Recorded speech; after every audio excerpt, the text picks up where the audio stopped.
Assalamualaikum warahmatullahi wabarakatuh.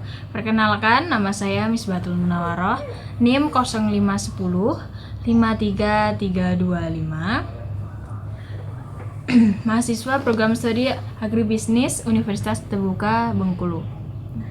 Praktek ini saya lakukan di Desa Sukamakmur, tepatnya di RW 2 Unit 9, Kecamatan Girimulya, Kabupaten Bengkulu Utara. Saya akan melaksanakan praktek manajemen agribisnis yang bergerak di bidang analisis laporan keuangan KWT Pesona Arimbi, pengolahan hasil pertanian. Tujuan dari praktek ini adalah untuk menganalisis laporan keuangan usaha secara langsung sebagai bentuk penerapan teori yang telah saya pelajari dalam modul pembelajaran.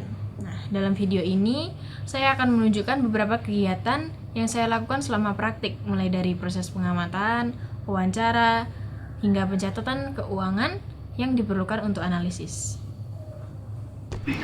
Praktik mandiri ini merupakan bagian dari pembelajaran mata kuliah manajemen agribisnis yang bertujuan untuk memberikan pengalaman langsung kepada mahasiswa dalam memahami dan menganalisis laporan keuangan suatu usaha agribisnis. Ruang lingkup materi yang dipraktikkan mencakup pengamatan terhadap laporan keuangan perusahaan agribisnis, pengumpulan data keuangan, serta perhitungan dan interpretasi rasio keuangan yang meliputi rasio lancar, rasio cepat, rasio utang, rasio perputaran aktiva tepat, dan margin laba bersih.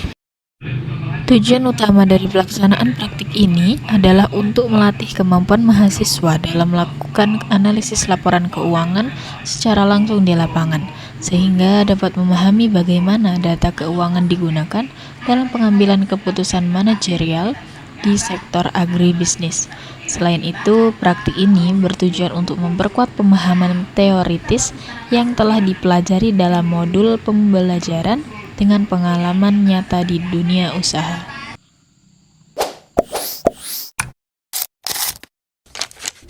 Baiklah, di sini saya sudah bersama Ibu Kurniatun selaku Ketua KWT Ibu-Ibu Desa Sukamakmur RW 2 Unit 9. Di sini saya akan bertanya seputaran tentang laporan keuangan, Ibu. Apakah perusahaan ini menyusun laporan keuangan secara berkala, bulanan atau tahunan, Ibu? Tahunan. Tahunan ya? Ya. Ada catatan dari mulai tahun berapa? Ada, ini banyak ini bukunya. Ada 4 buku untuk laporan ke anggota-anggota KWT. Setiap tahun harus laporan sama anggota.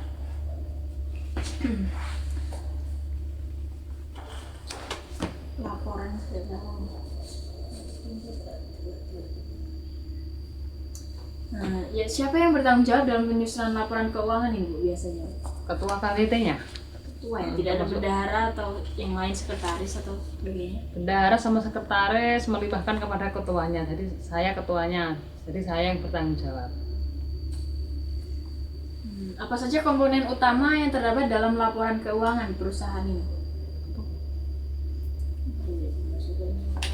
Masuk pemasukan dan pengeluaran itu harus ada, harus ditulis untuk melaporkan ke anggota-anggota biar pada percaya gitu.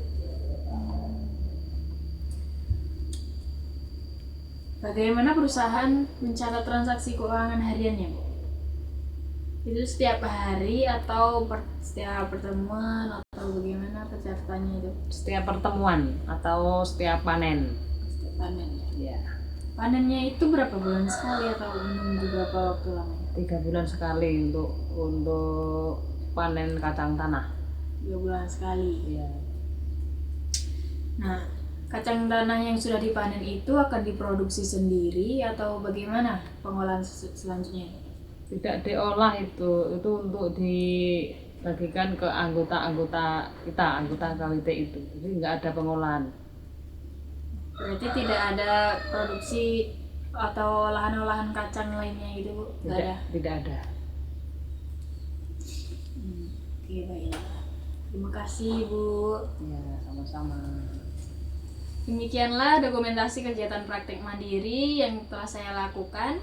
Selama praktik, saya telah melakukan pengamatan terhadap laporan keuangan, berdiskusi dengan pengelola usaha serta mencatat data yang diperlukan untuk menghitung rasio keuangan seperti rasio lancar, rasio cepat, rasio utang, rasio perputaran aktiva, dan margin laba bersih. Saya mengucapkan terima kasih kepada pihak perusahaan yang telah memberikan izin dan kesempatan kepada saya untuk melaksanakan praktik ini. Semoga praktik ini memberikan manfaat besar bagi saya dalam memahami manajemen keuangan agribisnis dan menjadi bekal yang berguna ketika saya berperan sebagai penyuluh pertanian di masa depan. Wassalamualaikum warahmatullahi wabarakatuh. Waalaikumsalam.